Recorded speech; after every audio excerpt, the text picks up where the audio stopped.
தலையை பற்றி ஒரு மேட்ரு சொல்கிறேன். சொல்லுங்க. நாங்கள் நியூசிலாண்டுக்கு போயிருக்கோம் சாங் எடுக்கிறதுக்கு, 2 சாங் எடுக்கிறதுக்கு. அப்போது ஒரு இடத்துல ஷூட் பண்ணிகிட்டே இருக்கும்போது மணி 1:15 ஆயிடுச்சு சார், எங்கே சாப்பிட்டுலாம் சார் பசிக்குது அப்படின்னாப்புல அஜித்.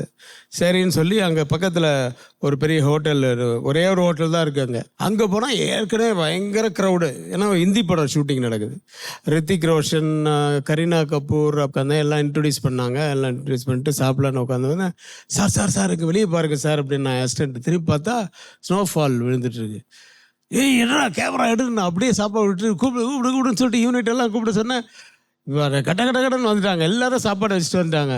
போயிட்டு அந்த ஷூட் பண்ணிட்டு இருந்தோம். கொஞ்சம் கூட சளைக்காமல் கிட்டத்தட்ட 3:30 மணி வரைக்கும் அபிஷேக் பச்சன் என்ன பண்ணால் அவங்க யூனிட் எல்லாம் கூப்பிட்டாங்க. வாங்கடா இங்கே வாங்கடா, அங்கே பாடுறா சவுத் இந்தியாவிலேருந்து தமிழ்லேருந்து வந்து எப்படி எடுக்கிறாங்க பாடுறா, இந்த ஸ்னோஃபால் கிடைக்குமாடா.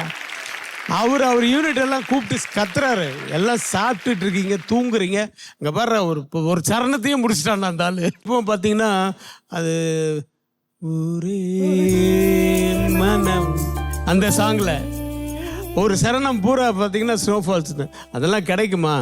அஜித் வந்து அதெல்லாம் அது ஒர்க்குன்னா மனுஷன் வேறு எதுவும் பார்க்க மாட்டார்.